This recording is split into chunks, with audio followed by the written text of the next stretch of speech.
Okay, I think we have a quorum, so we'll get started with the first of our two afternoon panels today. In the first panel, we had a really provocative and big debate about grand strategy. What is the pivot? What is America's grand strategy? How are we considering dealing with China and East Asia more broadly? What is the Chinese perception of this issue? What are some regional perceptions of this issue at a broad level? The next two panels, we're going to start to drill down on some of the more practical aspects, some of which were introduced in the first panel, and we're going to discuss more in this one and the next panel. And the first one is going to be about some of the military dynamics involved in the conflict, or in the hypothetical conflict between the United States and China. And the final panel is going to discuss the implications for the defense industry. That is, answering the question that if China does become the long-term focus for the United States, what are the implications for things like research and procurement and acquisition? How does this affect the nuts and bolts of military power? To get us started, we're going to talk about some of the military dimensions. If a conflict was to break out, what are the questions we should be asking? What would such a conflict look like? What are some options available to both sides? And how might this thing play out? Now, in a panel like this, we have to start with the caveat that nobody wants to see a big military conflict between the United States and China. Such a thing would be devastating. Such a thing would be horrible.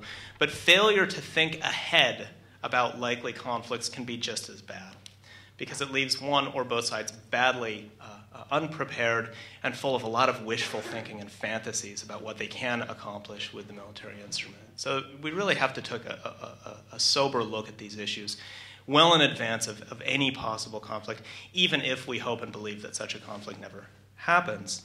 I can't think of four better people to walk us through these issues. They're going to approach these issues from different backgrounds and different perspectives.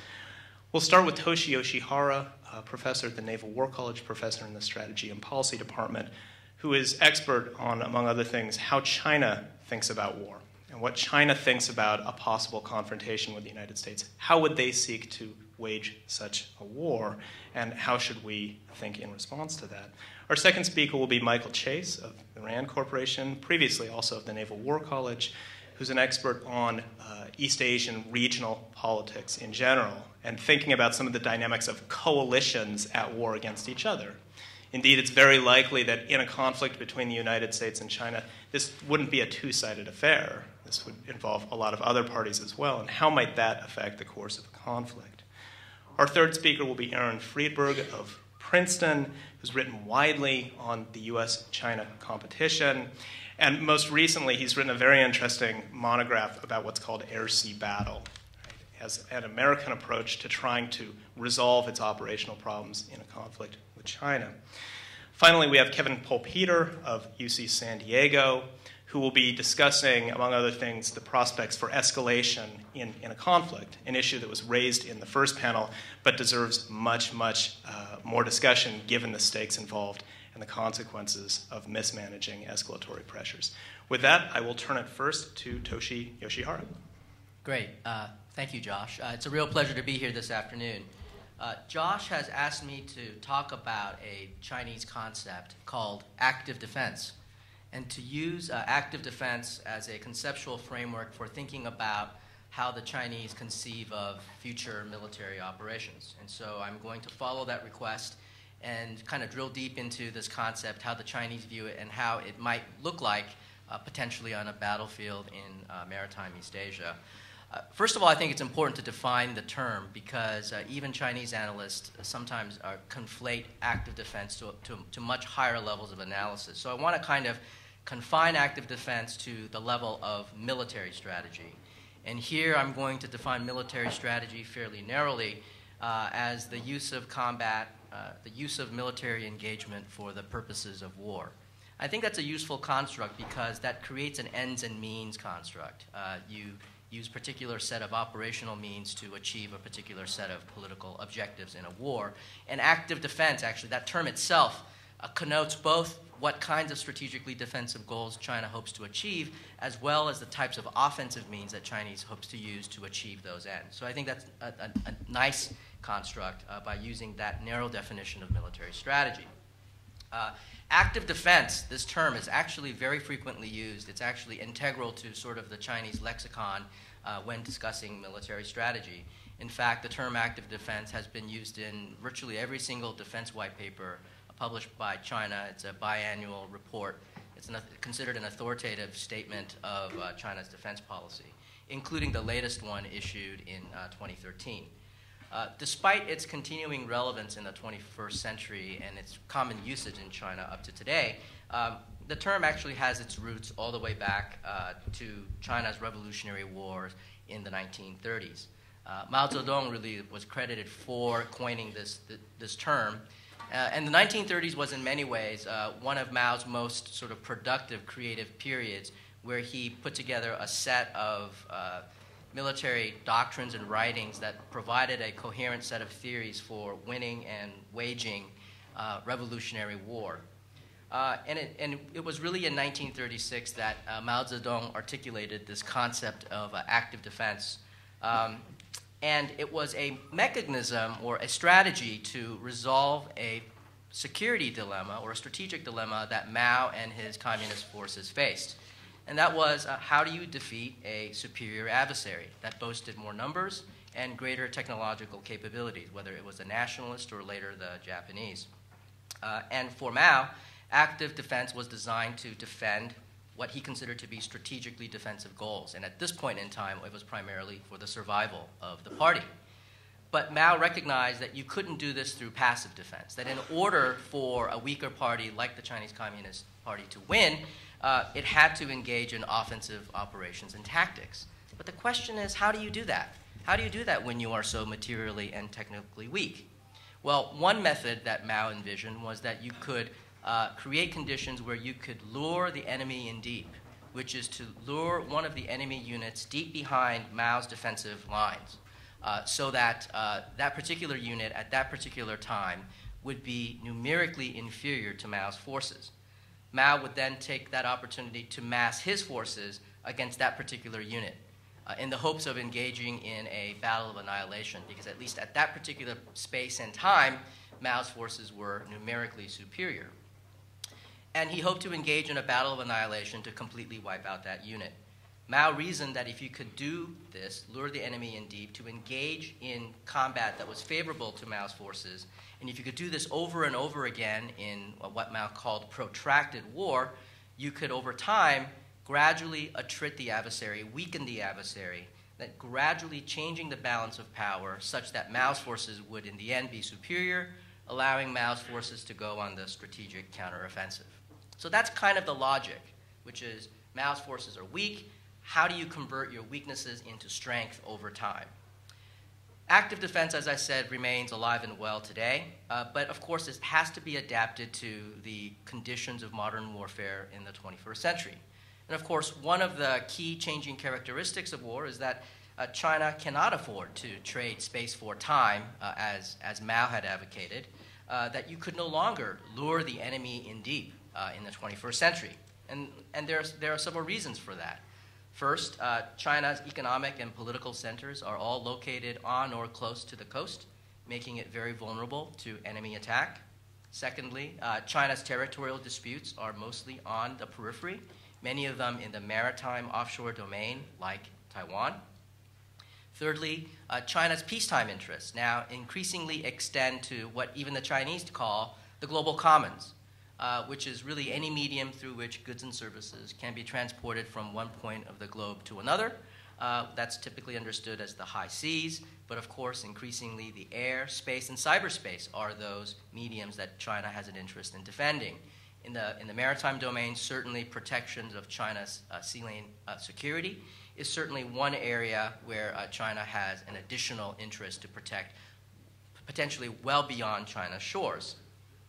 The fourth point, I think, is probably the most important in defining why China thinks it needs to readapt active defense for modern warfare, and that is the strong enemy, which is typically code for the United States, because the United States boasts long-range strike capabilities that can threaten China's interest from a great distance.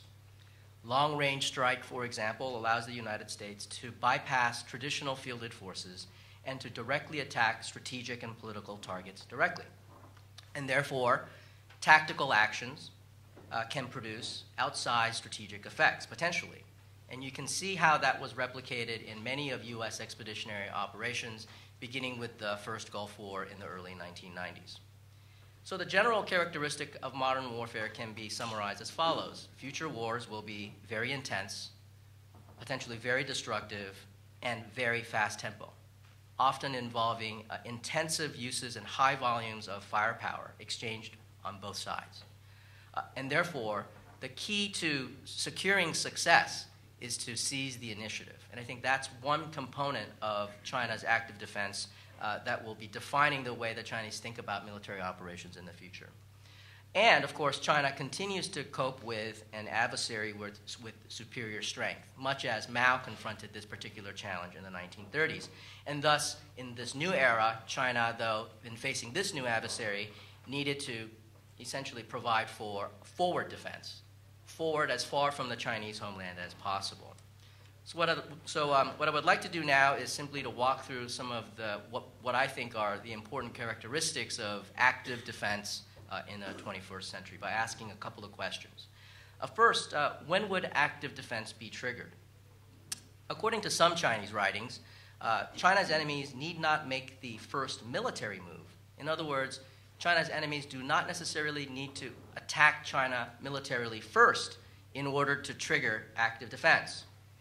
The enemy could, in theory, cross some sort of a red line, strategically or politically, that would be sufficient to trigger active defense on the part of China. This often means violations of such things as China's sovereignty and territorial integrity. So again, the Taiwan issue comes to mind as something where a strategic move or a political move on the part of Taiwan might be sufficient to trigger military operations. And so again, political moves, in theory, could trigger offensive operations. And what this has been interpreted as is that China can, in fact, reserves itself the right to act first militarily, perhaps even acting preemptively.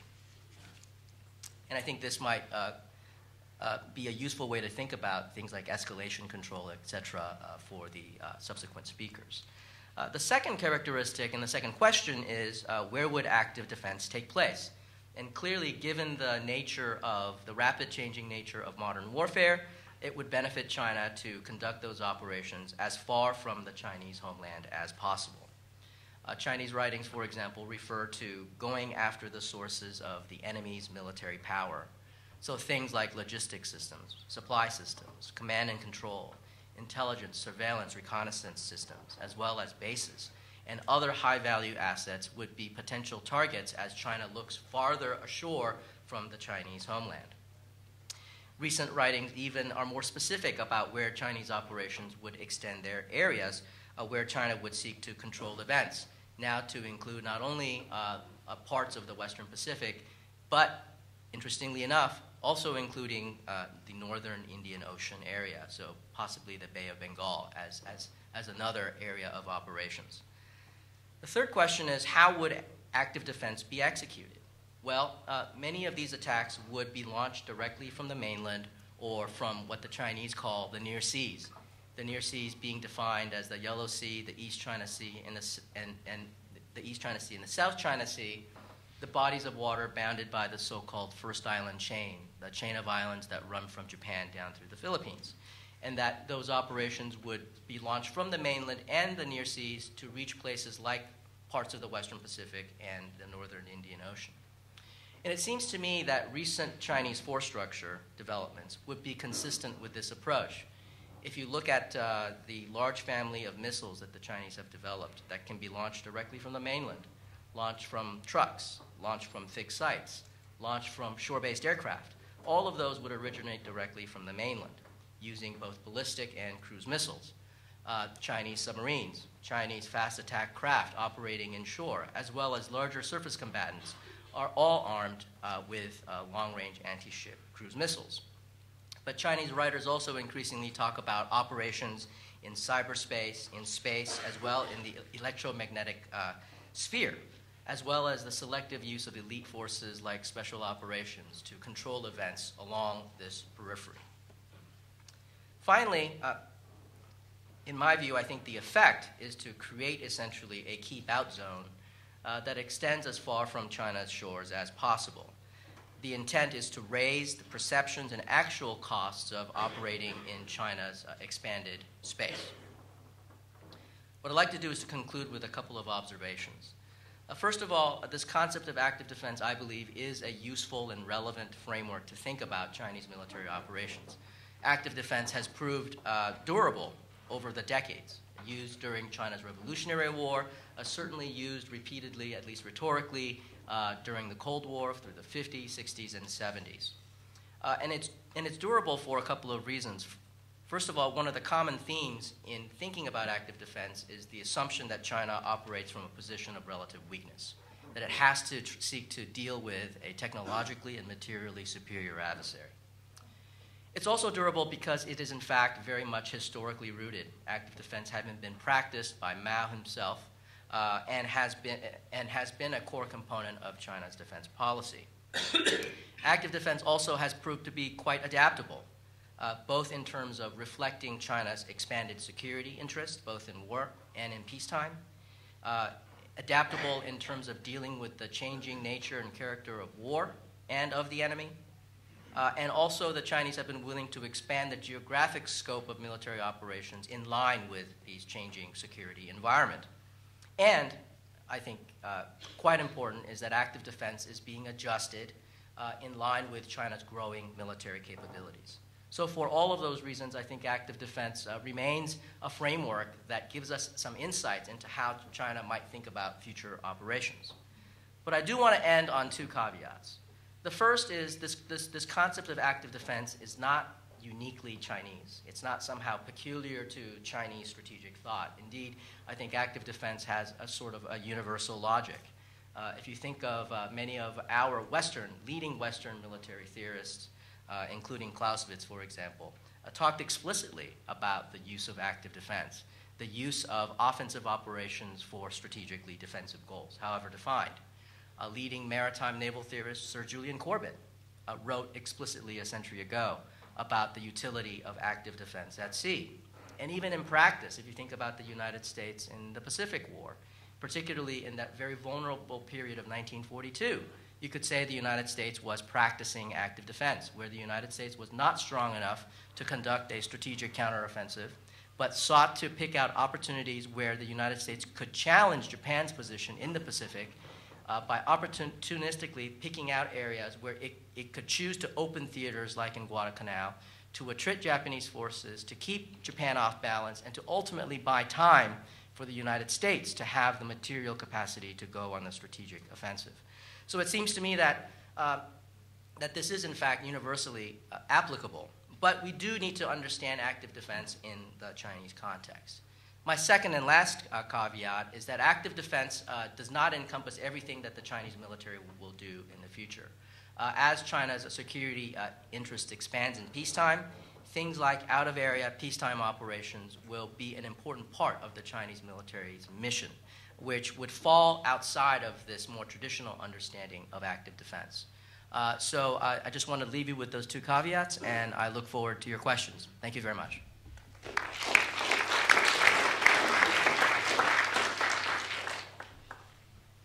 Thanks very much, Toshi. Next up is Mike Chase.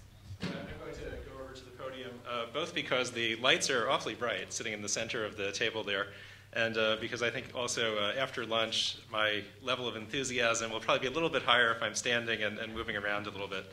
Now, first of all, I'd like to thank Josh and the Tower Center for inviting me to participate in the conference. It's really a pleasure to be here and take part in this, as well as to see so many of my former colleagues and friends from various places I've worked during the course of my career. Now, there's one disadvantage. Well, there are two big disadvantages to talking after lunch. Of course, there's another one to talking after Toshi, because he's so thoughtful and articulate that it's a tough act to follow. But just generally being on the after lunch panel, of course, people are sometimes a little bit tired. It's a little later in the day. Now, also, if there is indeed a kind of a first strike advantage in naval warfare, then there's surely one in academic and in policy-oriented conferences as well, because having had the opportunity to fire the first salvo this morning, some of my colleagues on that panel have perhaps already launched at some of the same targets that I was planning to hit. So I've had to adjust my remarks a little bit accordingly. So I hope you'll bear with me if it will hopefully be interesting, if not quite as logically sequenced as we might like it to be. So Josh asked me to talk about kind of alliance dynamics and coalition dynamics in wartime, and also I'm going to address kind of alliance dynamics and the more competitive aspects of the U.S.-China relationship in peacetime as well, because I think we need to think about both of these issues. Because after all, if what we're really trying to do is to avoid conflict while protecting U.S. interests and protecting our allies' interests, we probably should devote as much time to thinking about how these dynamics play out on a day-to-day basis as we should to thinking about combined operations and coordination during wartime. So I'm going to try to cover both of those with more of an emphasis actually on the kind of peacetime alliance dynamics. And so when I think about the conversation that went on this morning on the first panel, there was a lot of discussion about the kind of objectives of rebalancing, about our strategy for trying to make this work and accomplish those objectives. And I think, fundamentally, with respect to China, we're trying to do two things. We're trying to deter China from coercing its less powerful neighbors to resolve some of these disputes in its favor, trying to deter China from using force to settle these scores. At the same time, there has to be kind of a corresponding reassurance message, right? Because we think we understand quite well from theories of deterrence that are well known in international security studies circles, as well as from actual practice in international politics, that a deterrence message normally isn't going to be very effective unless there's some sort of corresponding assurance message that goes along with it. And Josh and I used to teach a class on nuclear strategy and strategic deterrence together at the Naval War College. And kind of a basic example that you could give to illustrate this for students is to simply remind them of all of the TV westerns and other such movies they've seen where the sheriff comes out and says to the bad guy, "Stop or I'll shoot." Right, so now he's trying to influence the outlaw's decision calculus. He's trying to tell them that if he doesn't stop, there are going to be consequences. But if you're on the receiving end of that threat, you also want to know what happens if you do stop. Right, so there needs to be some sort of assurance, not necessarily that you're going to get exactly what you want if you stop, but that if you stop, you're going to have some sort of outcome that you can live with, at least one that's better than if you don't stop. Right, so there's a challenge there that I think we can identify in how we address some of these issues, and I think that came through very clearly in some of Professor Ross's remarks this morning. Now, with respect to our allies, we're trying to assure our allies. This is a big part of what the United States is trying to accomplish in terms of the rebalance. And as Bonnie Glaser pointed out this morning, there are a number of reasons why our allies feel as though they require assurance. They're concerned about domestic politics in the United States. They're concerned about our budget constraints. They're worried about our tendency to get distracted by security problems in other parts of the world, whether in the Middle East or in Ukraine or potentially elsewhere. So they're concerned about China's growing power. They're not so sure about China's intentions. So there are a number of reasons why they require some kind of assurance. At the same time, whenever you're dealing with allies, allies are going to also be concerned about potentially becoming entrapped in a conflict that's not one of their own choosing. For the United States, when we try to assure our allies that our assurances or our commitments to them are credible, we also need to think about whether we are going to inadvertently embolden them to do something excessively risk-acceptant. We don't want that to happen either, right? So these are complex issues that are difficult to handle. They're sensitive issues in the U.S.-China relationship that have to do with the lack of mutual trust, conflicting interests, and other problems. They're sensitive issues in relationships with allies and partners because there's a sort of a fine line between assuring our allies and partners and perhaps over-promising. And so we have to be conscientious about all of those issues. And now when we think about this more in the specific context of the U.S.-China relationship and the alliances that we maintain in Asia, it raises some other problems too. When we think about the things that Toshi just said about Chinese military strategy that we heard in Professor Lin's presentation this morning about kind of escalation pressures in a crisis or a conflict, we have to think about things like how do we deter a potential adversary, how do we assure our allies in an environment in which military technology and other factors create different escalation pressures than ones that we're accustomed to dealing with. I mean, fact number one, we don't normally, or at least for the past several decades, haven't spent a lot of time thinking about going toe-to-toe with another major power that has a wide range of nuclear, space, counterspace, cyber, and advanced conventional weapons capabilities. This is not what we're accustomed to doing over the past, past several decades. So there are escalation problems that arise that, again, many people haven't spent a lot of time thinking about for a long time. There are also geographic reasons and kind of technological reasons why things are a little bit different. So what does this mean? Let's just say for assurance of allies. If allies are accustomed to forward bases with relatively short-range fighter aircraft and such things, and they're accustomed to aircraft carriers and large surface ships serving as symbols of U.S. resolve and commitment, but we're in fact in a situation where less visible or more distant capabilities might be the most appropriate ones to respond to certain types of threats, we may need to rethink a little bit how we send some of these messages and the kinds of actions and messages that are required to both to deter a potential adversary and to assure our allies. In other words, I agree wholeheartedly that our advantage in undersea warfare is extremely important in this military competition that I think is already going on.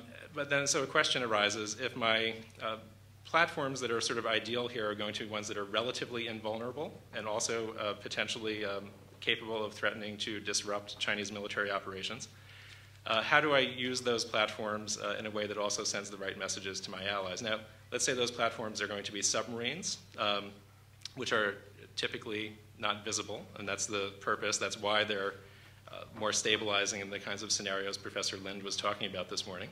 Or maybe a long-range strike asset that would be based thousands of miles away from the immediate flashpoint.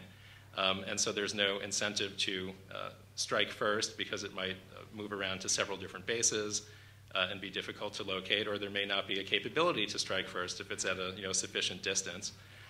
So these kinds of systems may be the ideal ones for kind of crisis stability or for deterrence, but you're going to probably have to think a little bit creatively about how you employ them in ways that also send the assurance message to your allies that you're attempting to send, because this will look different than what we're accustomed to. Right? So there are a host of challenges here I think we need to think through.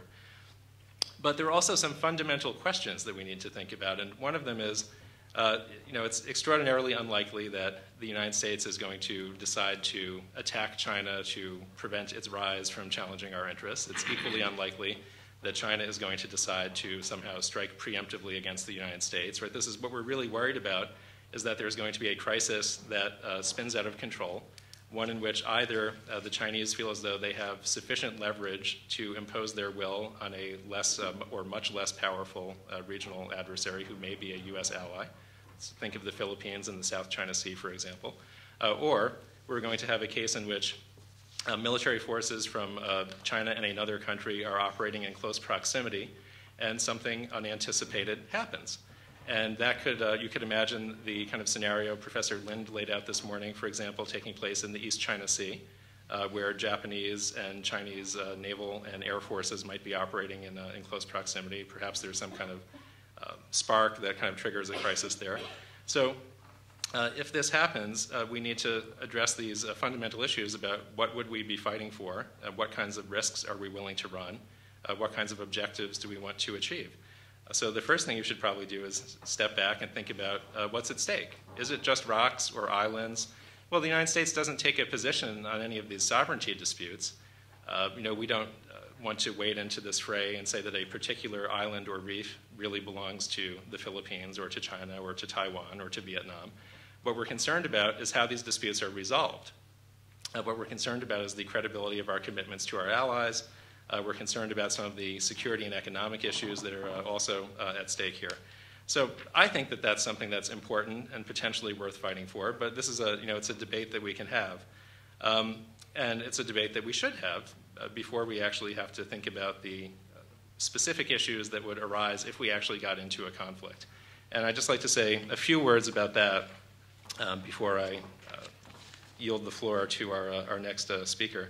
So one of the challenges here, of course, actually, I'm sorry, I have one more to address, kind of a day-to-day basis. Not all of our allies are always going to get along well with each other, particularly in this part of the world. And so we have tensions between Japan and South Korea we may need to manage. We have occasionally incidents that create tensions among other allies and partners, such as between the Philippines and Taiwan last year, when an incident involving the shooting of a fisherman from Taiwan took place. So those are other challenges that we need to think about, less directly related to a large-scale military conflict in the region, but very important to be able to handle on a day-to-day basis. Now, if we actually get into a conflict and we have to manage a coalition in that conflict, we have a couple of big questions. Who are going to be the members of that coalition? What kinds of interests will they perceive at stake? What kinds of goals will they want to achieve? What kinds of risks will they be willing to run? And as you would find in, I think, any kind of alliance relationship under stress, which certainly it would be in a wartime scenario, there are going to be potentially different strategic objectives, different preferred approaches to accomplishing shared objectives. You may be looking at different levels of willingness to tolerate different types of risks. And this is all in addition to the kind of more tactical and operational problems that could be involved in coordination and deconfliction of operations between the United States and its allies and partners. So again, an extraordinarily complex situation that we should be thinking about now, not reserving for if it happens. And finally, I'm going to close with what might seem like kind of an unusual pitch for someone who primarily focuses on China. I think that we, of course, need to continue to devote a lot of time and resources to studying domestic politics in China, Chinese foreign and security policy, Chinese military modernization, and so on. But I think we also need to really increase our level of understanding of and analysis on what's going on between our allies, what our allies are thinking about their relationships with the United States, with each other, their perceptions of the challenges that they believe that they face in dealing with China, domestic politics in those countries that have potentially some likelihood of impacting the kinds of issues that I'm talking about here. So I guess I'm sort of closing with a pitch to not to devote less attention to studying China, but simply to devote more to looking at what's going on in Tokyo and Seoul and Manila and Taipei and in the other countries that are relevant in the kinds of maritime territorial disputes and other issues that we're talking about at the conference today. So those are my hastily improvised remarks when I realized at lunch that pretty much 90% of what I had originally intended to cover had already been talked about. So I hope I've at least added something or built upon this morning's discussion in some small way. And with that, I'll turn it back over to Josh to introduce our next speaker.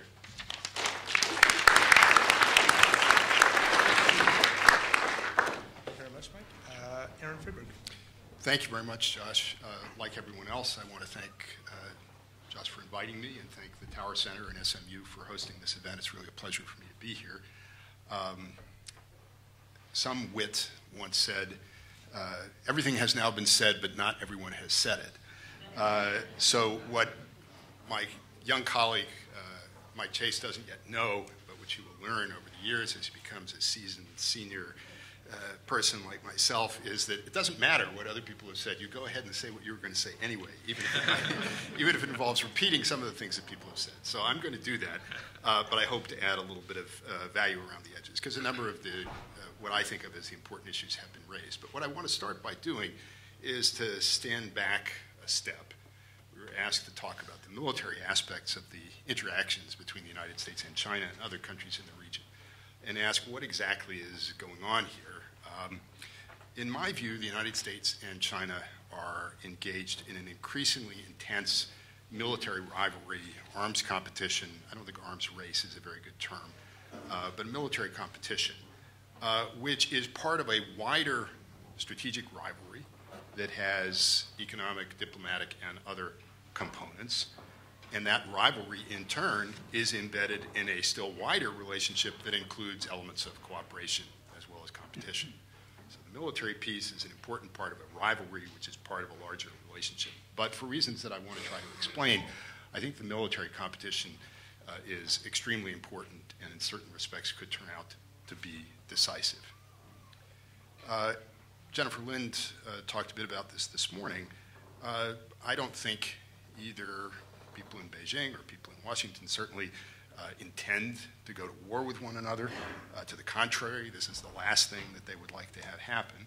However, on both sides, increasingly, there is a tendency to focus on the actions and possible actions and preparations of the other side in making decisions about one's own forces, doctrine, and so on. So they have come increasingly, I would say, over the last 20 years or so, to focus on one another as potential enemies in conflict, and certainly as rivalries in ongoing peacetime military competition. I would say that that has been true in China for a longer period than it has been true in the United States. That it, and I'll say more in just a minute, that in the case of China, there has been an ongoing and intensive effort to think about the possibility of military conflict with the United States that goes back at least 25 years. I think in the case of the United States, serious attention to this issue is relatively more recent. We can argue about what determines seriousness, but I don't think that in the case of the U.S. military there has been the intensive focus on this problem that there needs to be, even now. The military efforts of both the United States and China are being pursued in support of wider grand strategic objectives. So it's not very useful to think of these as only military preparations that are intended to be put into effect if and when the day comes when the two sides might collide. To the contrary, these ongoing efforts on both sides are part of this wider strategic competition. And the objectives of the United States, I think, include supporting and sustaining its existing structure of alliances in East Asia, preserving and maintaining access to and through this part of the world, including through waters that are adjacent to the Chinese mainland, and preventing the domination of Eastern Eurasia by a hostile hegemonic power. And this is something which, as Bob Ross suggested, I think has a long history, goes back, in my view, to the turn of the 20th century.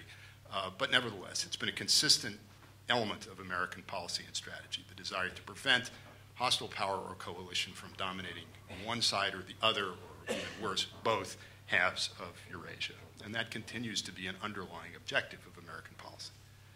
On the Chinese side, one can debate, there isn't as much openly available information, but I think the objectives include reducing American power, influence, and presence, and in the long run, establishing, or as many people in China would see it, reestablishing China to its rightful place as the predominant power in East Asia.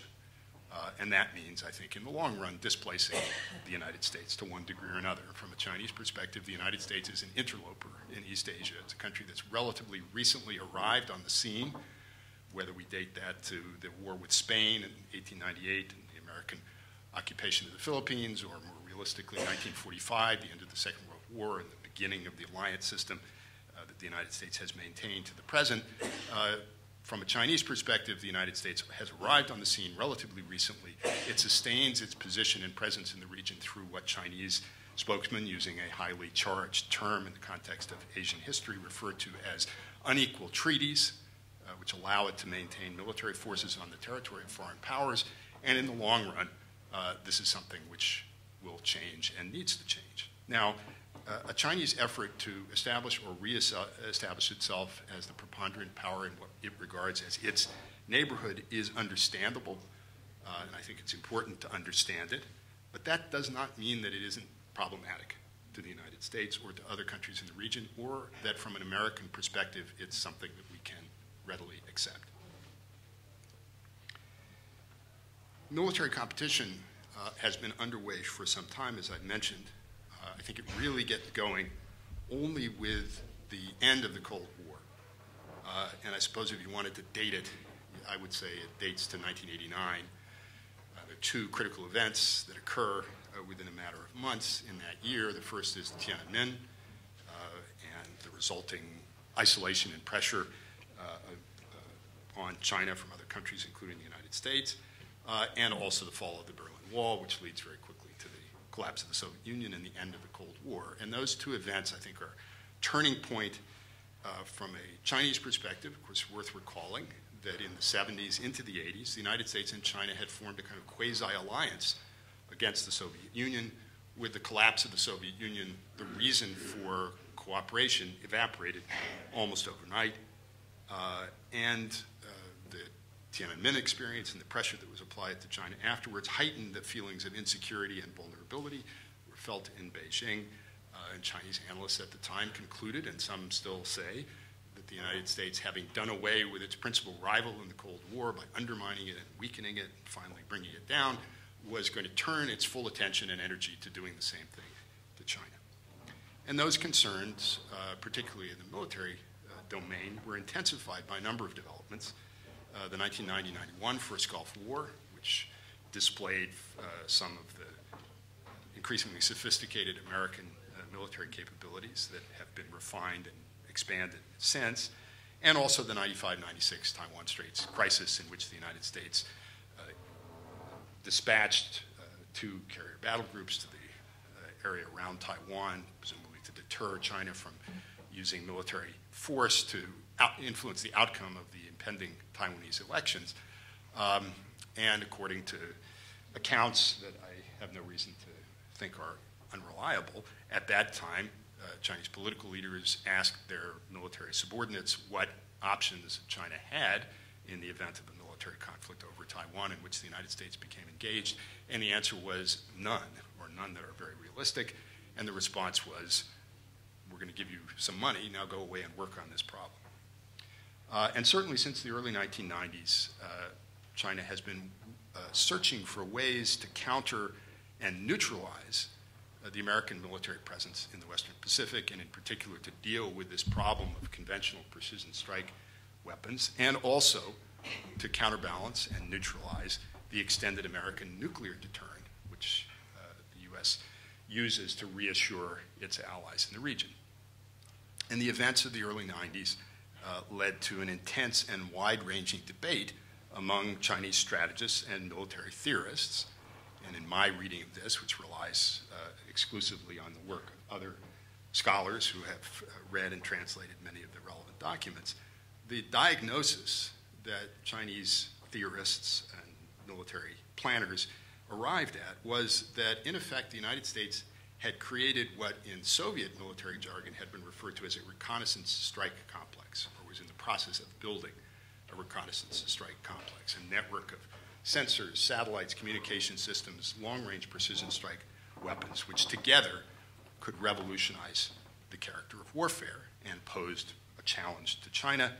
And the prescription that they came up with essentially was that China had to build its own, that the response to an American reconnaissance strike complex had to be a Chinese counterpart, and that China began then to invest in defending against American reconnaissance and strike capabilities, the interest in cyber warfare, anti-satellite capabilities, electronic warfare, the creation of an integrated air defense system, hardening of targets and facilities throughout China reflects this concern about precision strike and reconnaissance. But in addition, and this is, I think, the issue that Toshi highlighted so well, Chinese strategists also concluded, in part because of the nature of the technologies involved, but I think also because of their reading of China's strategic situation, that it would be important, and indeed might be essential, if China was to have any chance of winning a conflict with the United States, to seize the offensive and to take the initiative. And that required the building by China of a network of reconnaissance systems, satellites, over-the-horizon radars, and so on, and also strike assets, and in particular missiles, both ballistic and cruise missiles that would be capable of hitting both fixed and mobile targets throughout the Western Pacific, and preferably doing it early before the United States could get in the first blow. And the doctrine, as I understand it, that's formulated around the turn of the century and promulgated at the turn of the century is referred to as active defense along exterior lines. And over the last 20 years, if you look at what China has been doing, it appears that although it's been doing many things, and not all of them fall into this category, a lot of the effort has been towards building the capabilities necessary to implement this concept. And while China has not yet fully built out the capabilities that would allow them to do this, they've gotten closer, and they've pushed out, the military refers to as the threat rings for conventional precision strikes, now out to 2,000 to 3,000 kilometers off China's coasts, developing what in American military jargon, although the Chinese don't use these terms, has been referred to as an anti-access area denial capability and strategy. And while this may have been defensive in the first instance, it's also, I think, become increasingly clear that it's compatible with and supportive of policies which are not purely defensive, at least not from an American and U.S. ally perspective, but which may be aimed in the longer run at changing the status quo in the region. The implications for the United States of this developing reconnaissance strike complex, I think, have become increasingly clear, and I just quickly rattled them off. Increasing vulnerability of U.S. forward forces and bases, and as a result, increased potential costs to the United States of military intervention and contingencies that might bring it into collision with China. Increased worries in the region about the credibility of American security guarantees. The prospect of having to bear increased costs in order to sustain the U.S. position in this ongoing peacetime military competition. Because what China has done through the procurement, particularly of these missile systems, has been to pursue what in the American strategic jargon was referred to as a competitive strategy, trying to use asymmetric capabilities, relatively inexpensive capabilities that could target and threaten more expensive ones, imposing costs on the other side that were disproportionate, and they've been successful in that regard. And last but not least, a concern that as these capabilities develop, there's an increased risk that deterrence might fail under some circumstances, and that in the event of some severe crisis, Chinese decision makers might conclude, perhaps wrongly, that they had options for the use of military power that would allow them to achieve their political objectives, which they didn't previously have, and that they might use them.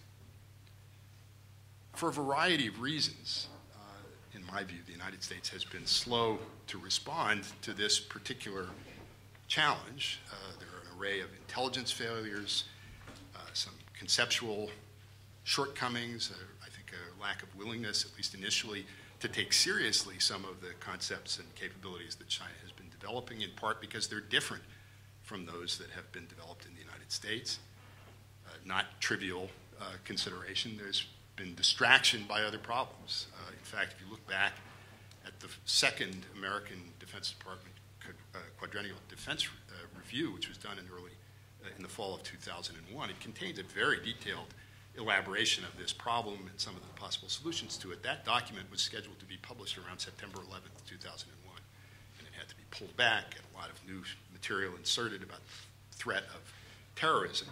But the United States, after 9/11 and the events that followed, obviously had other problems on which it had to focus, and there was less attention paid than might otherwise have been done to this strategic challenge. And there are other reasons why the response has been slow.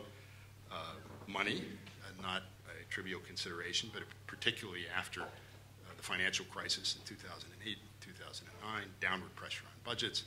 And last but not least, I think, in fact, the responses to these developments on the Chinese side are probably going to require the American armed forces to do things that they may not prefer to do. The kinds of weapons and other systems that may be necessary to respond adequately to these growing Chinese capabilities probably aren't the ones that the Navy and the Air Force in particular prefer. They're probably not, as Jennifer suggested, more aircraft carriers. They're also probably not F-35s and short-range manned aircraft. And I don't think there's been a great deal of enthusiasm, in fact, for engaging in an active military competition with China. I find it almost impossible to persuade my colleagues at Princeton that this is the case, but in fact, I think you have to look pretty hard for people in the Pentagon who were itching to get into a military rivalry with China. That serious debate about how to respond to growing Chinese capabilities is now underway, albeit somewhat belatedly. Now, there are those who think that the U.S. position in East Asia and the Western Pacific is, in the long run, unsustainable. and that the U.S. ought to be willing, or may have no choice, but to pull back, to allow spheres of influence arrangement, no question of where to draw the line, to pursue what some people have referred to as a strategy of offshore balancing. I'm not going to talk about those kind of grand strategic options, but just very, very briefly to finish, among those who believe that the United States can and should maintain something resembling its present posture in the region, supporting its allies, maintaining access, and so on, there are two broad schools of thought.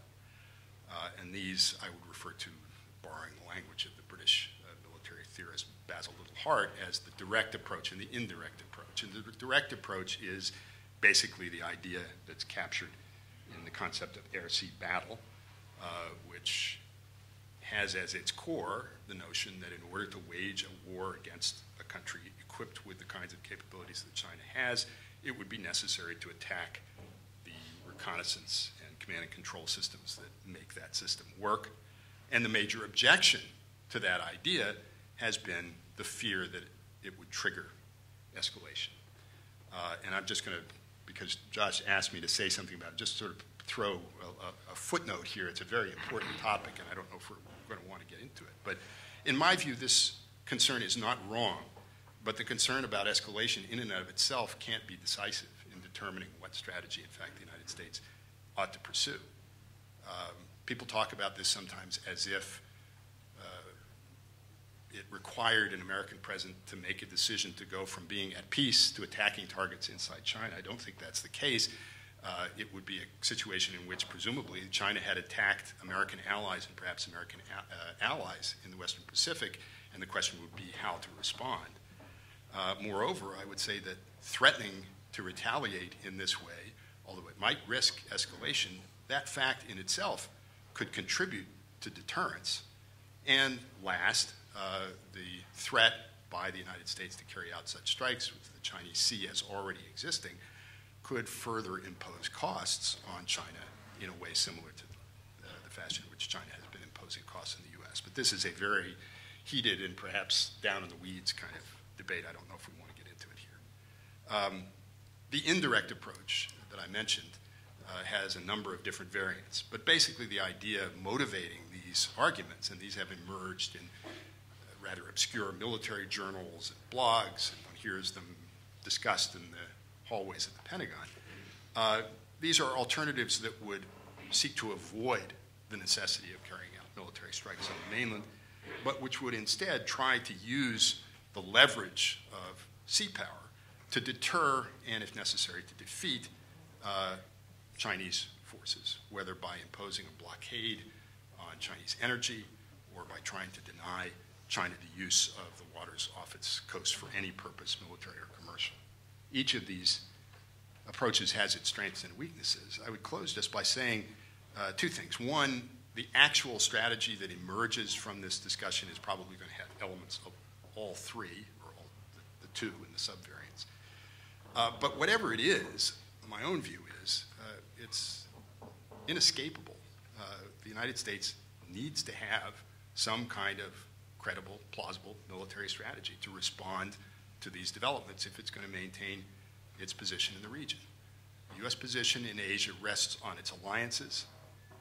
U.S. alliances depend on security guarantees, and those security guarantees require that we have a credible strategy and the capabilities to match along with our allies to come to the assistance of our allies if they're attacked or threatened. I think if we don't have that, our position in the region increasingly is going to grow weaker and could collapse at a moment in the future of crisis where, in fact, we're not willing to follow through on the commitments that we've made. So that let me stop. Thank you very much.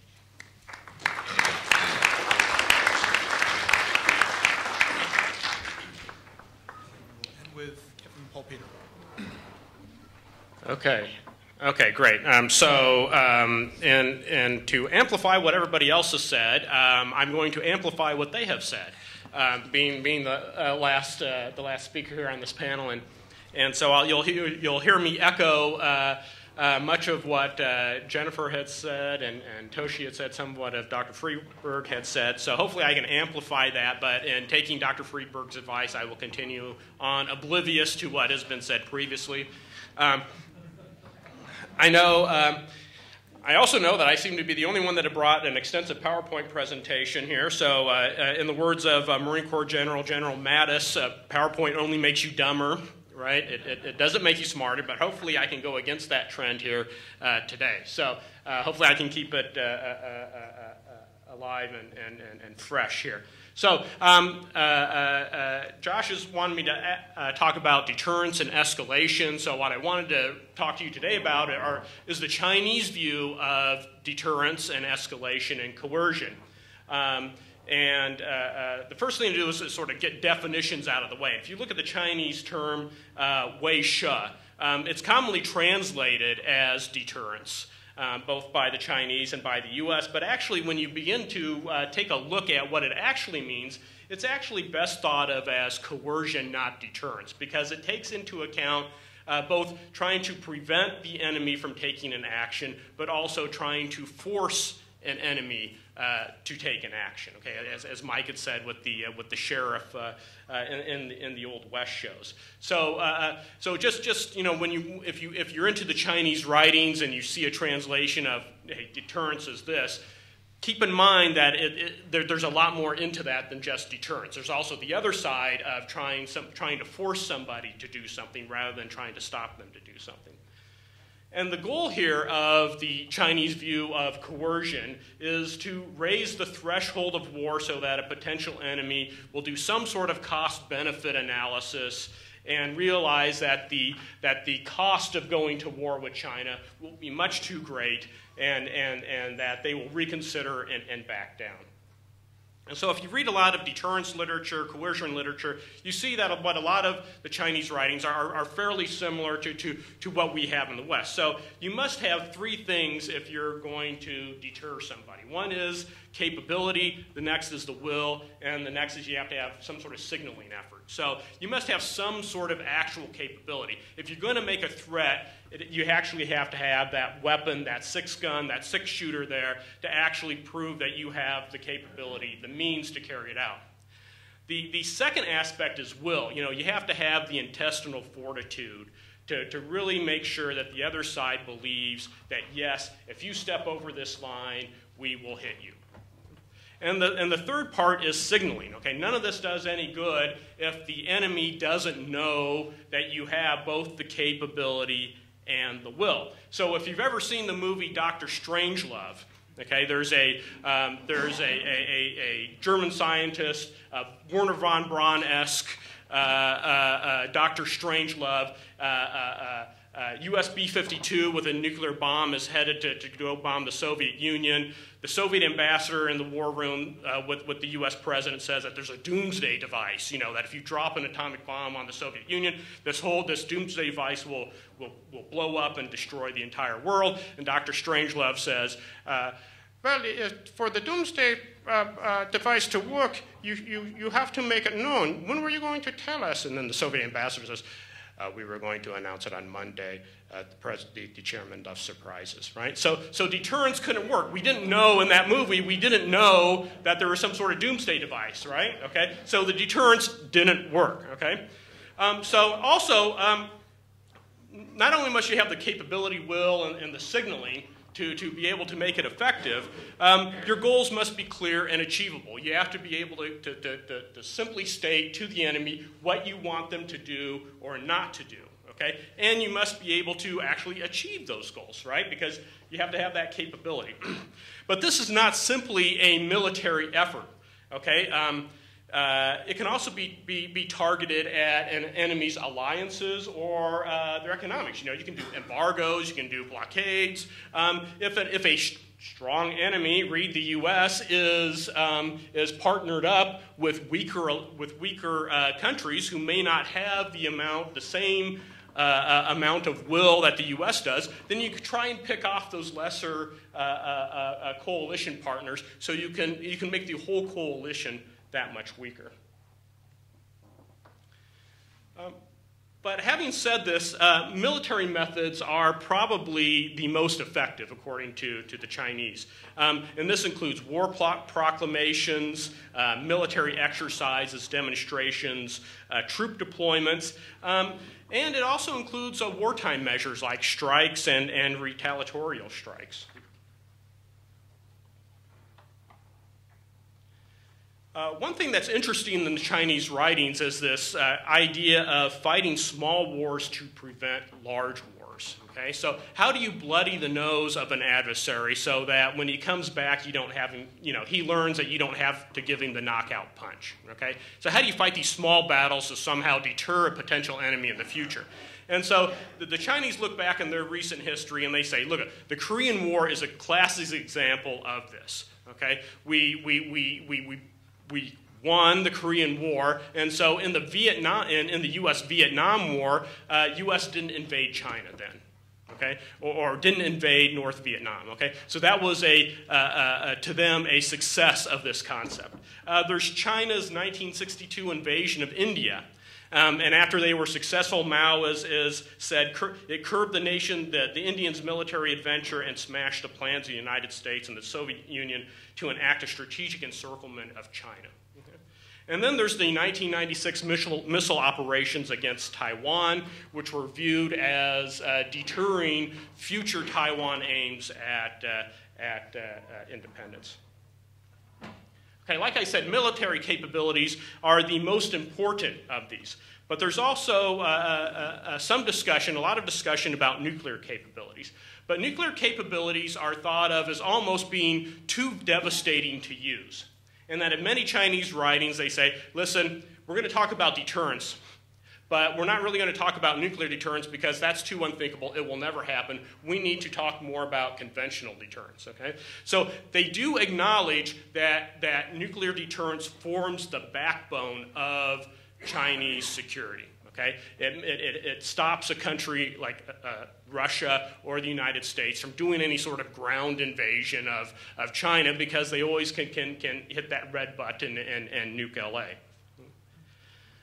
What you do see a lot more writings on, now that China's conventional military capabilities are building up, is the development of an overall strong military, whether it's technologically through some of the weapons that Dr. Friedberg had talked about, or whether it's through strong logistics or joint warfare where all the services are working together, that you need an overall really muscular military to deter an opponent. And the goal here, again, is to the U.S., okay, it's not necessarily to prove that you can win.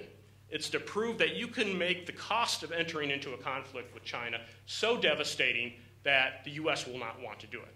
But for those lesser militaries, Philippines, Vietnam, or whatever, it's absolutely. You want to build up your military so that you can win. And so Chinese also write that this idea of deterrence, of coercion, conforms to the Sun Tzu concept of subduing the enemy without fighting. Okay? And so here is where the Chinese believe that their stance on coercion is much more principled than the U.S. or the Western ideas of deterrence. Because in the Chinese way, it's a way of thinking about how avoiding war. Okay? They're focused much more on the deterrence part. And when they look at the U.S. Or Western concepts of coercion, it's much more on trying to force somebody to give, for illegitimate gain. All of Chinese actions and motives are looked upon as pure as after their legitimate national interest, whereas the West, read the United States, uses coercion for illegitimate gain. Okay, so there's an explicit belief in Chinese moral superiority here. Now, secondly here, let me talk about some of the escalatory dynamics of Chinese writings on coercion. And Toshi has mentioned some of this on this reliance, this emphasis on active defense, which, as he stated, which I will state, but I will interpret as being defense in name only. Okay, as Toshi said, it's really a political maneuver. A military deployment can trigger a Chinese strike. Okay, and this is when the Chinese look at the way the U.S. fights war, they realize that if you wait for the U.S. military to get locked and loaded on your border, it's done, okay? We will roll over you, right? So what's the emphasis here? The emphasis is on striking early, even during the deployment stage. So you get this emphasis on what they call gaining mastery by striking first, which is preemption, which is sneak attacks, okay? Which is, in the Marine Corps, we used to say the natural aggressiveness of the U.S. Marine, okay? So get out there, you're constantly striking. What are they going to strike at? Well, centers of gravity. And what are those? For the Chinese, it's no longer conducting mass human wave attacks in the Korean War. It's going after information systems. It's those space-based, it's satellites, okay? It's computer nodes, okay? So in developing this asymmetric strategy where the Chinese are going after our weak points, the PLA was ordered to develop weapons that strike far, look far, and can strike accurately. Okay? So we get the things like anti-ship ballistic missiles, anti-satellite weapons, cyber weapons that go at the heart of the U.S. strength. Another source of escalatory instability is that China absolutely views itself as being more peaceful and less aggressive than other countries, and that they only fight just wars that are bent on sort of preserving their national integrity. Okay? So if you look at what China's disputes are, they're all, according to their side, involved with defending their territorial interests. Okay? So they always view this as a morally superior position, which may make them less likely to back down in a conflict. Okay? My other concern, escalatory concern, is that if you get those anti-access area denial capabilities that we have talked about, and you couple that with the tendency, the emphasis in Chinese strategy to strike first, and you add that to another military, the U.S. military, that also emphasizes heavy strikes at the beginning, striking first, okay? And then you get to think, well, how does the U.S. military deny or prevent the U.S., the Chinese military, from using long-range anti-ship missiles or anti-ship ballistic missiles? Okay, so you start hearing talk about getting to the left of the kill train, not stopping the missile, but how do you defeat those satellites that are targeting American ships? Or how do you blow up that over-the-horizon radar site in China? Okay, so I see that there's actually an emphasis for early offensive action here on both the Chinese, on the part of the Chinese military and the part of the U.S. military. That could be very escalatory in a military crisis. Also adding to this is attacks against ballistic missile early warning satellites, okay? The Chinese would absolutely view our early warning satellites as a conventional capability. Why? Because let's say they're shooting missiles at Taiwan. We're using our satellites to detect those missiles to help protect Taiwan. Well, that's a conventional case. But we also use those missiles those satellites to detect ballistic nuclear missile launches. So if the Chinese go out, start pinging or taking out our early warning satellites, what sort of signal would that send to the United States? Okay? And if China, there are rumors that China has its own early warning satellites. If that's true, or when they get them, what does that mean if both sides start attacking each other's ballistic missile early warning satellites? It could lead to some of that escalation that Jennifer was talking about. Having said that, I will say there are some caveats here. Number one is, I do not view, I'll go against the conventional wisdom here, I do not view attacks against the mainland as necessarily destabilizing. They could be viewed as escalatory, but not catastrophic, okay? It doesn't necessarily have to lead to nuclear war. The reason why I say this is because you look at Chinese writings, they are focused on, they assume that the U.S. will attack the Chinese mainland. They are preparing for it, okay? They expect it. So it doesn't necessarily have to lead down that path. But anytime you get two nuclear-armed opponents in any type of war, there's going to be that danger for escalation. Also, if you look historically at Chinese warfighting, China has placed limitations on its use of force to prevent attacks against the mainland. There's the Korean War where they allowed no flights south of the 38th parallel into what is now South Korea. In the 1958 Jinmen campaign, that they did not allow their Air Force to attack the Jinmen Islands, so the nationalists wouldn't attack the mainland. And in our Vietnam War, they did not, the North Vietnamese Air Force would fly planes into China to get repaired. Okay? They would not allow those planes to fly directly from China to conduct attacks against the U.S. Okay? They had to go land at a North Vietnamese air base and then take off again. Okay? That was to limit any U.S. response. So China has placed limitations on its use of force. Okay? Then finally here, I think there's a long-term strategic challenge. My concern is, if you look at the report that the Center for Strategic and Budgetary Analysis has written on air-sea battle, okay, and that's not the war plan, okay, it's just, so they give a long list, a wish list here of capabilities that we need. Some of them, all of them, really pretty expensive, okay? My concern is that with the PLA's focus on an asymmetric strategy, on using relatively cheap technologies to take out our relatively very expensive technologies, that they will in effect we will have to make a decision in a very much budget-constrained environment about how much we want to invest in offensive capabilities as opposed to defensive capabilities which protect these high-valued assets that we have, okay? My second concern is the good enough problem. We tend to build gold-plated weapon systems, and consequently, we have very few of them. Okay? China can follow a strategy of where it's developing lots of good enough weapons that could simply overwhelm our small number of F-22s, F-35s, what have you. Okay? And this is a strategy that has worked frequently in the past. In World War II, it took 5 Sherman tanks to take out 1 German Tiger tank, but we could do it. Why? Because we had the tanks to do it. In the Pacific theater, the Japanese naval aviation had great pilots, but not a lot. We had a lot of very competent pilots that were eventually able to overwhelm the Japanese naval air forces.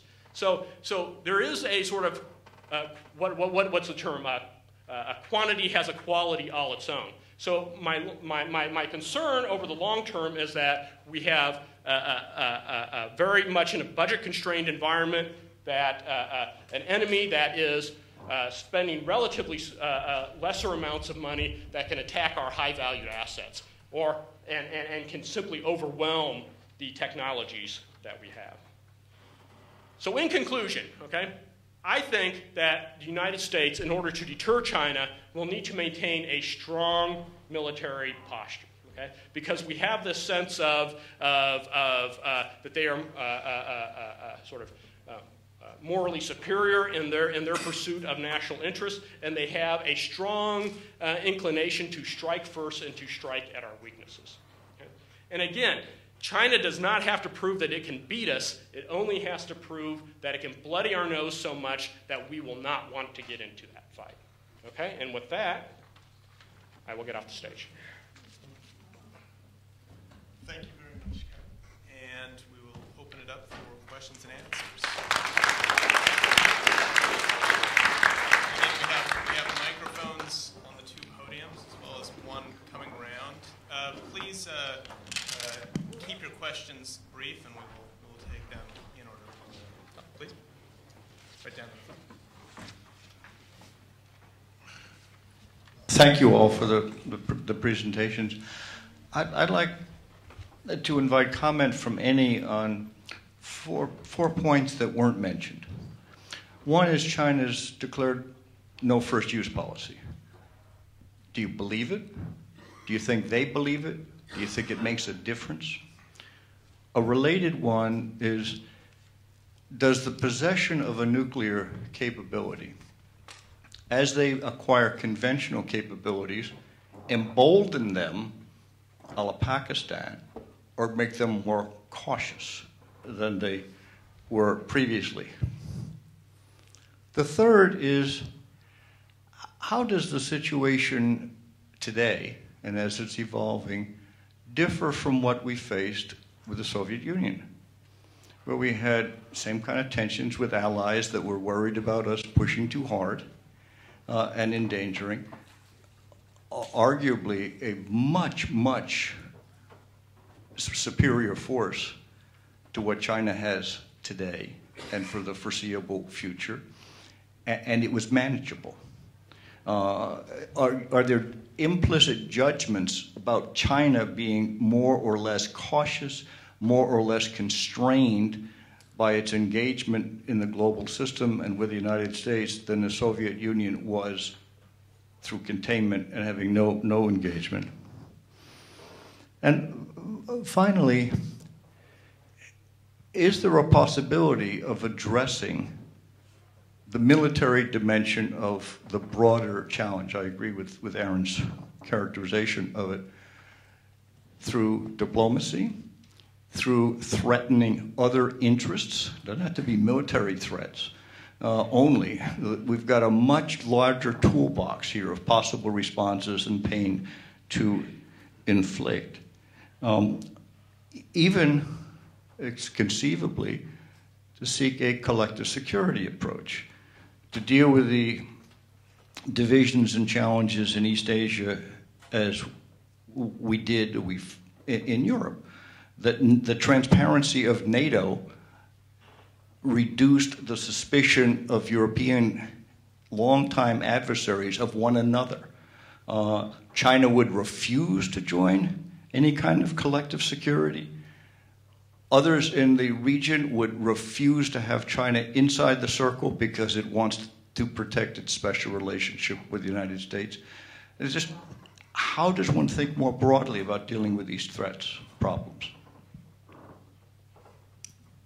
Can I take the no first use policy?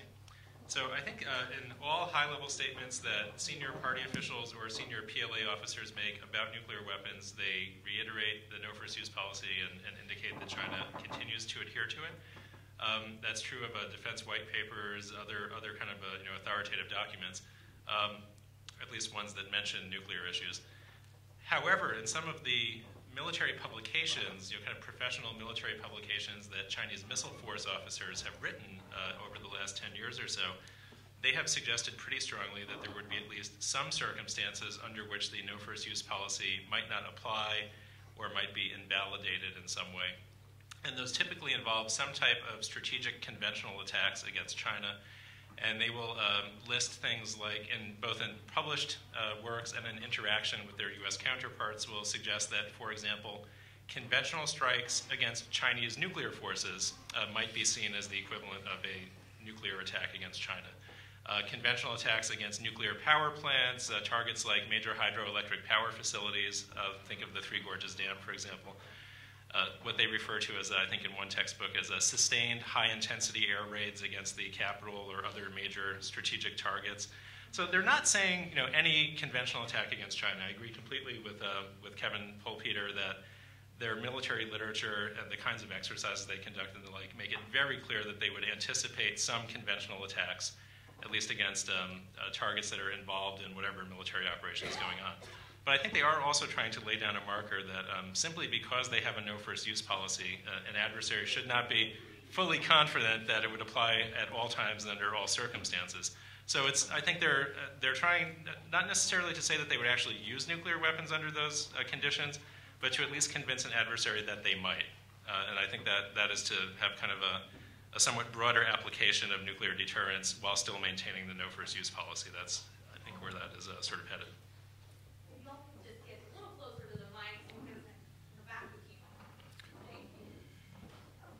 Could I take, sure. I'll take a crack at 2 and 3, just very quickly.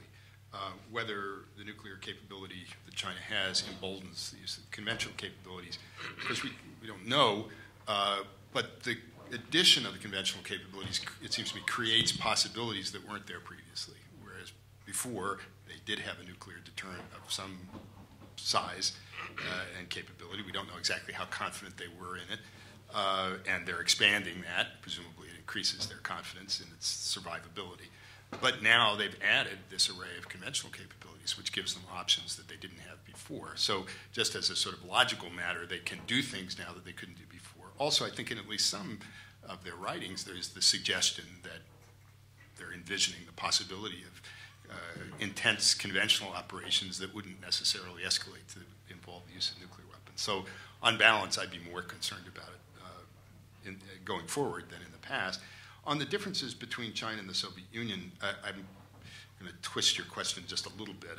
I think there is this important issue of whether they would be more or less constrained. Certainly there would be more things that they might stand to lose by damaging the relationship with the United States than the Soviets did for the reasons you suggest, because of the economic interconnections, although I don't think that's an absolute bar on the possibility of hostilities. The other thing, though, turning it on the other side, I think one difference between China and the Soviet Union is because of its deep integration into the global economy, China is potentially a much more serious competitor in the long run than the Soviet Union ever was. In retrospect, the Soviets did incredibly stupid things, cut themselves off from access to technology, capital, markets, and so on, and basically ran themselves into the ground. The Chinese may make other mistakes, but they're not making that one.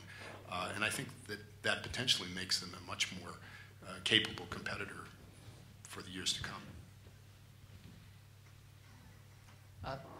If I could amplify a little bit on the sort of the comparison between China and the Soviet Union. The Soviets were engaging in its own version of anti-access area denial. And from what we know now about Soviet planning is that things like tactical coordination turned out to be very, very difficult for the Soviets. Simply trying to find and then target and then successfully attack, say, a U.S. carrier group was no easy feat. And that the Soviets were expecting actually fairly high losses to their bomber forces. As many as 50% of their strategic bombers would be lost for them to get within range of a U.S. carrier to launch strikes without any assurance that any of those missiles would hit the carrier. So I think, at least at the tactical, operational level, I think it's useful to think about the fact that it would be costly for the Chinese side, certainly. It would not be cost-free for China to implement its own anti-access area denial strategy. So it's as much a question as about how much cost the Chinese are willing to bear in order to implement its A2AD. It's not cost-free. And that would be the lesson that I would draw from the Soviet experience, at least at the tactical level. I would say that perhaps China's economic integration and the importance that it places on economic development is a constraining factor on China's actions, in that they view economic development and the Communist Party's ability to provide material benefit to its people, I think, is a constraining factor on whether they decide to go to war or not. They're just in a weaker position. They have much more development to go through. They would prefer to take some losses now, politically, strategically, in order to keep that economic growth going. For number 4, on collective security, I think it depends on trying to make the case to China how certain regimes can benefit them, and so maybe like in our cyber discussions, we have yet to convince the Chinese about how restricting cyber activities can be beneficial to them, considering all the news releases that have been going on the past year or so. But you do look at places like in space, where there's really no hopes of arms control in space for a variety of reasons. But you do look that there is some interest in China officially on some sort of code of conduct about something that isn't really legally binding, but something that everybody can agree to. So, for example, do not conduct a anti-satellite test that produces lots of debris in the atmosphere like they did in 2007. Something that will come, that if they do that, it will come to bite China later on. That somehow has negative consequences for their operations in space. So that's where I see the more, where collective security can be probably more useful. Thank you. Please.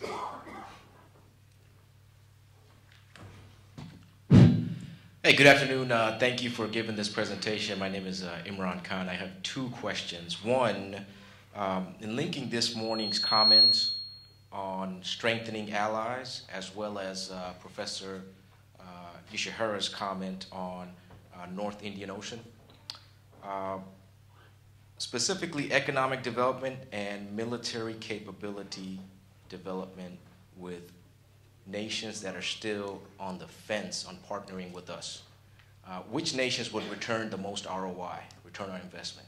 Which nations there in the Indian Ocean space would return, North Indian Ocean space would return the most ROI? Second, there's currently a fourth star on land warfare for PACOM. How does that change the game from the U.S. point of view and from opposing countries' point of view? That it's not just not a huge sea presence, although that's still there, but there's also a land warfare presence.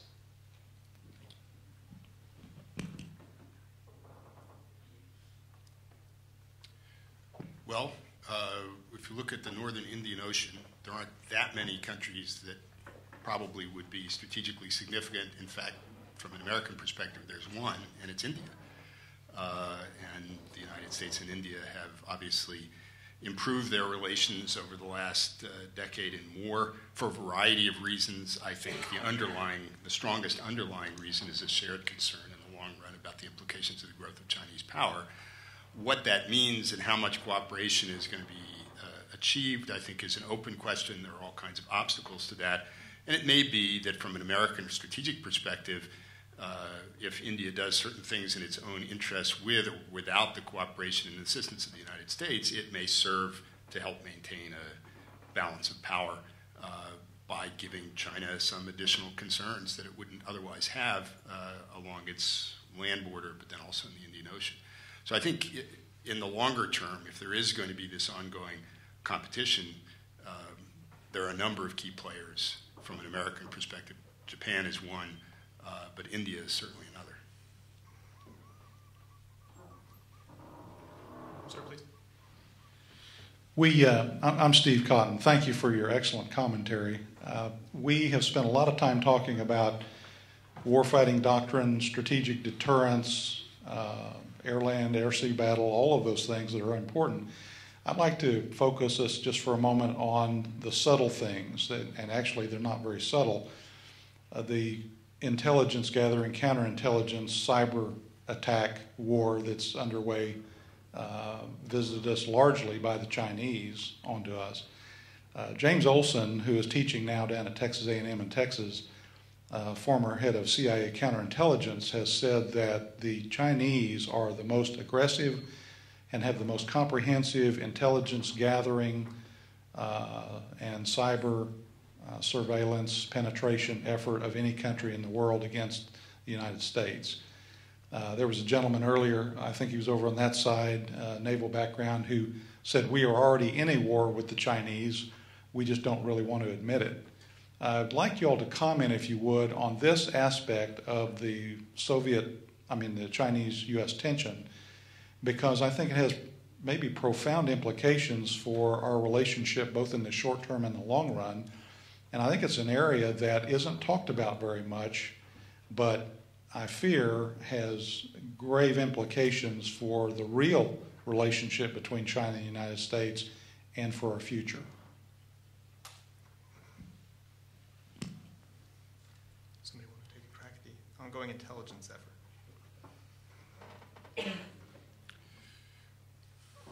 Well, I'll take a brief crack at one aspect of it, and I know this won't address your entire question, but I think as far as Chinese computer network espionage is concerned,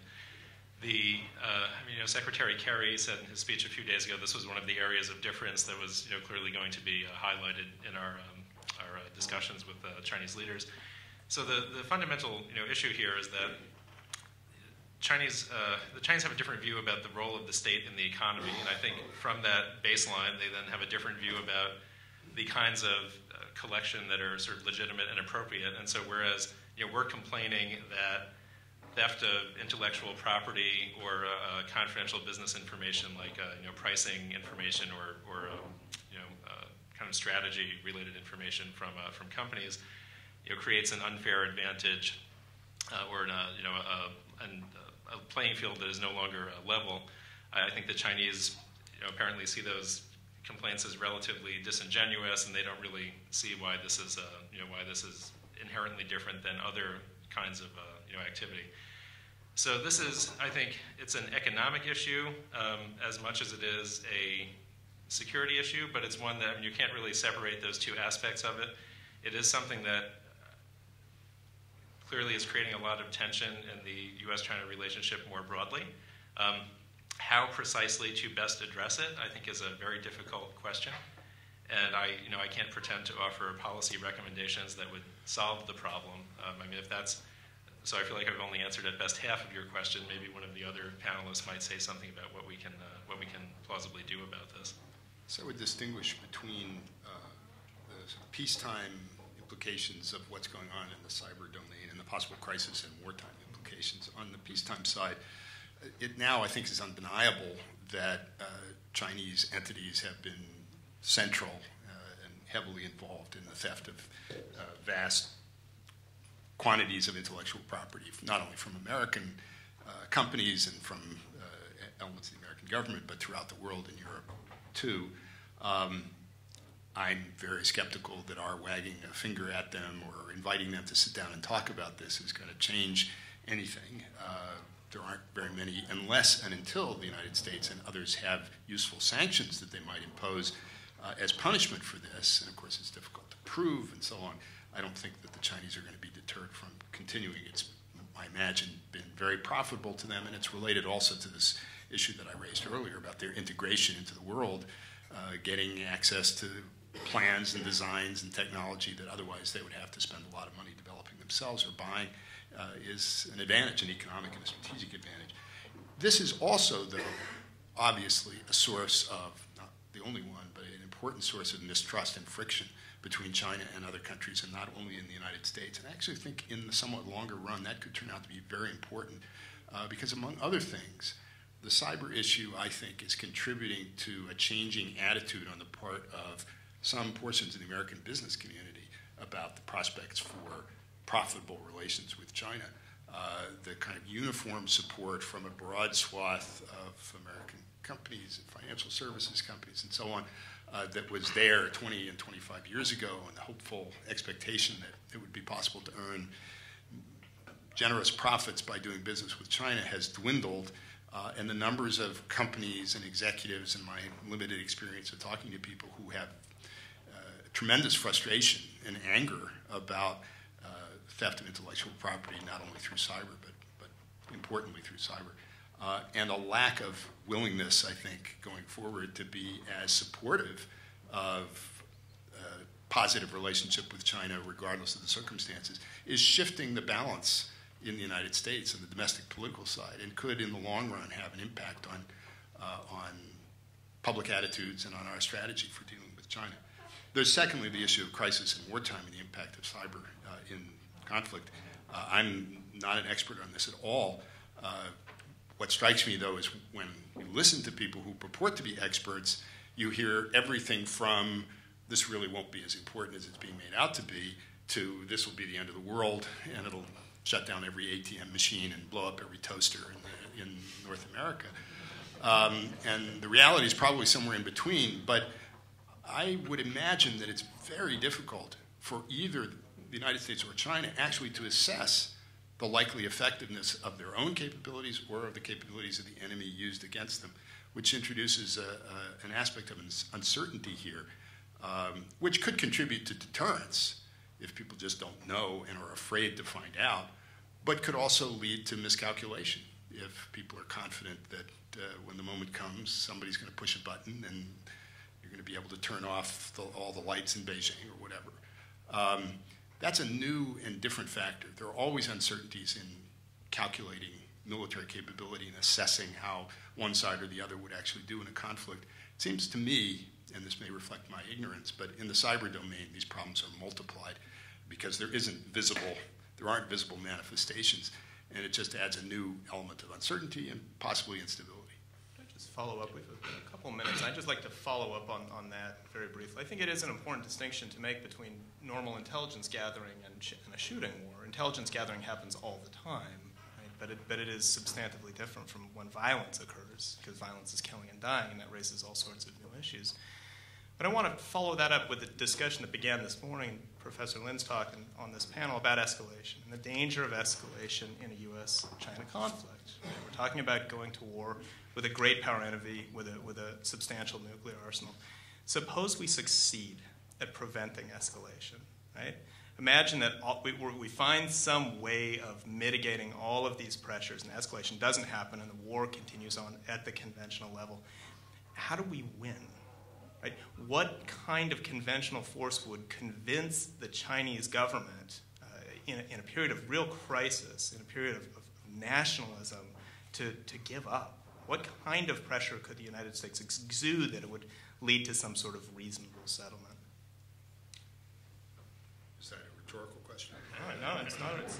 It's the opposite of a rhetorical question. Well, I think the answer that people who advocate one or other of these indirect approaches, maritime blockades of one sort or another, would give is it's the application of pressure which produces economic consequences and social dislocations and puts the regime in a position where it increasingly fears that it's going to lose power. I mean, that's the argument. I think there are problems with it. First, because those effects can take a long time to manifest themselves. Governments in wartime can divert flows of resources and energy in particular so that they can keep on fighting, even if they ration for civilian use. It's not obvious that the impact on the population would be the one intended. It could actually cause a rally around the flag effect and so on. But if you start with the assumption that in such a war, China is not going to invade and occupy and conquer the United States, and the United States is not going to invade, occupy, and conquer China, there will have to come a point at which both sides have arrived at a juncture where they think that stopping is better than continuing to fight. Presumably that will be a product of a confluence of costs that they've already incurred and also fears about what the costs of continuing to fight would be. There's another element to that, though, which is somewhat different, I think, than what you're getting at, but is of potential significance, and that is the ability of the United States industrial base to mobilize and to sustain a prolonged conflict in which large numbers of platforms are being lost is very, very limited. And China's capability to do that may be greater. They've invested a lot in redundant manufacturing capability for shipbuilding and some types of aircraft. So if you can imagine in your sort of political science fiction mode a protracted conventional conflict between the United States and China, there would be difficulties and problems of a sort which we have not had to think about seriously in this country for over half a century.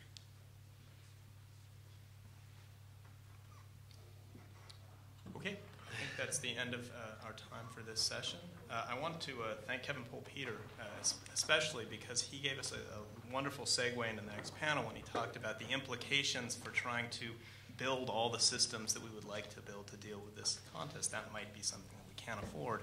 The next panel, when we reconvene, is going to look at the economic implications of this contest, especially the implications for the defense industry. So with that, please join me in thanking our panel.